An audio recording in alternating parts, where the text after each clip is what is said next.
Um, a lot of credit to Kentucky. Obviously, they're a high-powered offensive team, and they came at us, and we didn't do a very good job of defending the basketball early in the game.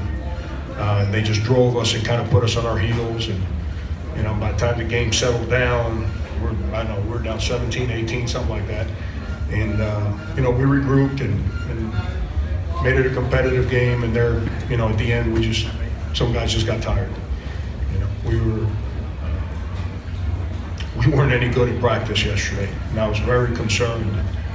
It's the first time all year we've had a bad practice, and I was very concerned about our team coming in today to play on this stage as bad as we were yesterday. Questions?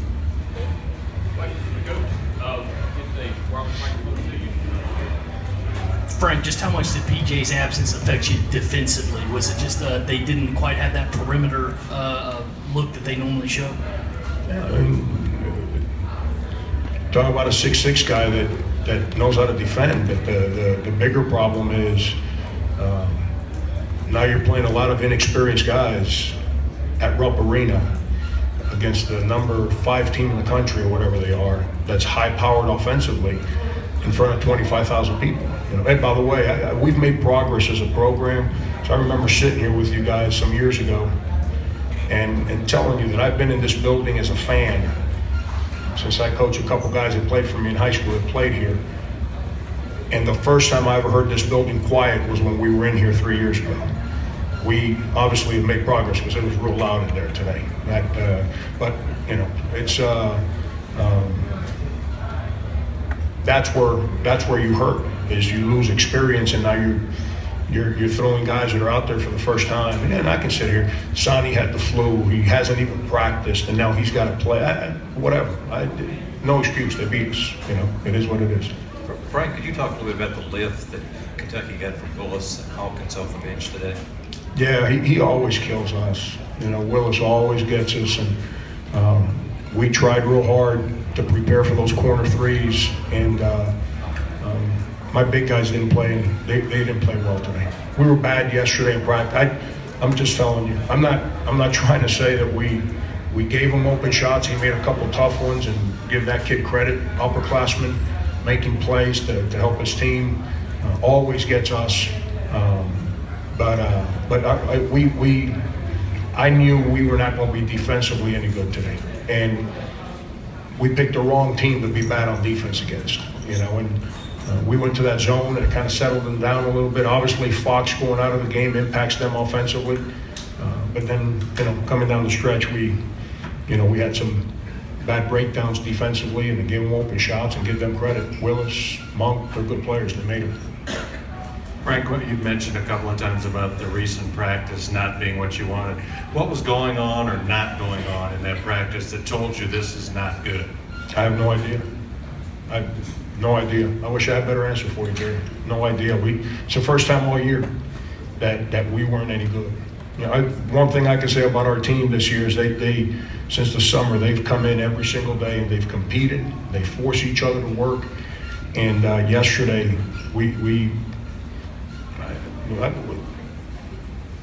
I don't think we pay too much attention to how young our basketball team really is.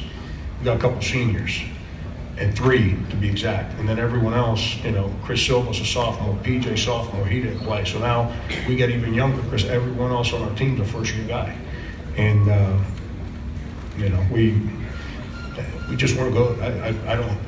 I wish I had a better answer for it, Jerry. I'm not trying to hide anything, or I wouldn't have told you we were bad in practice.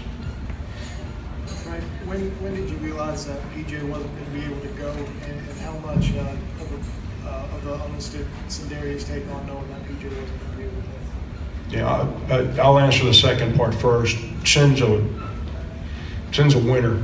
Those of you guys that asked me about him, he's a winner. He loves the big stage. He loves to compete. He loves to play. He loves to play within our structure, not just go out there and do whatever he wants to do. 90% of what he did today was through our structure, and he understands it so well that he's extremely aggressive in it. Yesterday at practice, towards the end, PJ went up for a layup and he landed, and he kind of looked awkward. but he didn't say anything. Then when we were on the plane on the way here, he started spasming up pretty bad. Our trainer, Mark Roger, who's phenomenal, our physician who's with us, they treated him all night, all day today. I don't know if any of you've ever had a back spasm. I've had 7 knee surgeries. I'll take any of those before I deal with a back spasm. It's not a comfortable thing. So, we just got to keep treating it and hope that thing kind of cools off and try and get him ready for Tuesday. Frank, a couple of questions. One, with what TaMarcus was able to do today, do you see his minutes increasing, especially if the offense continues to struggle as much as it has? Yeah, with him, everything's his hip. Everything's his hip. He felt real good. He was one of the few guys that was good in practice yesterday. And he felt real good earlier today. I messed up. I should have played him earlier in the game. I tried to kind of stick with our rotation, and I should have just gone to him because he had a little pep in his step. And, I'm just telling you, this is a kid playing on one hip. That other hip, the way it's rebuilt, it's not meant for somebody to play college basketball, but he's got unbelievable courage, and so everything is managing him when his body feels right. And also with the week, you guys split. You got one at home. Didn't get this one today, obviously, but how good do you feel about the team's prospects in these next 12? Dave, you cover our team. I don't think about 12, I think about 1. And once we win a game, that's not helping us win or lose the next game. We didn't wake up last Monday and say, let's split. If we split, we had a great week. Now, we woke up last Monday and said, let's go play Florida. And when that one's over, we got to get on a plane and go to Kentucky, and then we'll deal with that one when the time comes. And, we'll get on the plane, go home today, and the leadership of our team, those 3 guys are phenomenal. They'll come in and get our guys ready to go tomorrow. And our guys have been good this year. We've got a good basketball team. We weren't good yesterday, and we actually tried to be halfway decent today, which kind of got me excited. But we're not good enough to play well without preparing well. Frank, did you all do anything special to take Briscoe out of the game offensively for Kentucky? No, just, we didn't do a very good job on Monk, did we? What do you have? 28. Yeah, that's 5 over his average. And that's one thing about us is we've been pretty good at taking people's leading scores and holding them down. We didn't do a very good job on Monk. I thought we were real bad on him actually, but he's a real good player. With Briscoe, I think what hurt him too is that he moved to point guard in the second half, and he wasn't off the ball where he was more in attack mode. But he made plays for him. I think he had 6 turnovers at halftime. I haven't even seen the final stat sheet. Yeah, so he only had 1 in the second half, 4 assists. Monk got a lot of shots because of his play. I don't know their team. I'm not in their locker room. I don't ask Cal about his team. He and I speak about a lot, but we don't speak about each other's teams because we got to play each other. It seems to me that he's the backbone of that basketball team. He's the guy that makes everyone go. That's just my opinion as an outsider. And I think he did that for him. He kept them in place. When we made that push, he's the one that kind of regathered them and, made the adjustment to point guard in the second half, and it worked out for them. Frank, Kentucky likes to obviously play a fast-paced game. Do you think you guys were able to slow it down enough to where you had a chance? And then what do you think of Rakeem's first start, especially on this big stage? Yeah, we weren't trying to play slow. That's not what we do. If I would have walked into practice and told our guys we're playing slow, they would have freaked out. They said, "Oh, this guy don't believe we can win." We took more shots than they did. They made 3 more threes than us. They made several layups more than us. Early in the game, we were just on our heels a little bit. That's the first 8 minutes of the game.